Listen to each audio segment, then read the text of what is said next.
நெல்லை மாநகராட்சியில் பணி வழங்க மறுப்பதாக கூறி தூய்மை பணியாளர்கள் இரவிலும் தர்ணா போராட்டத்தில் ஈடுபட்டனர். நெல்லை மாநகராட்சி பகுதிகளில் சுய உதவிக் குழுக்கள் மூலம் சுமார் 500க்கும் மேற்பட்டோர் தூய்மை பணிகளில் ஈடுபட்டு வருகின்றனர். இவர்களின் ஒப்பந்த காலம் ஆகஸ்ட் 24ஆம் தேதியுடன் முடிவடைந்த நிலையில் தற்போது வரை ஒப்பந்தம் நீட்டிக்கப்படவில்லை. கடந்த சில நாட்களுக்கு முன்பு மாநகராட்சி வரி வசூல் மையத்தில் மரக்கிளைகளை வெட்டச் சென்ற தூய்மை பணியாளர் உயிரிழந்த சம்பவத்திற்கு நீதி கேட்டு சக ஊழியர்கள் தொடர் வேலை நிறுத்தத்தில் ஈடுபட்டனர்.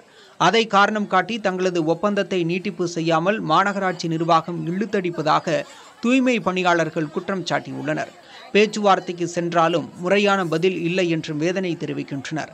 இதைத் தொடர்ந்து மாநகராட்சி அலுவலகத்தில் சுமார் 500க்கும் மேற்பட்ட தூய்மை பணியாளர்கள் தர்ணா போராட்டம் நடத்தினர்.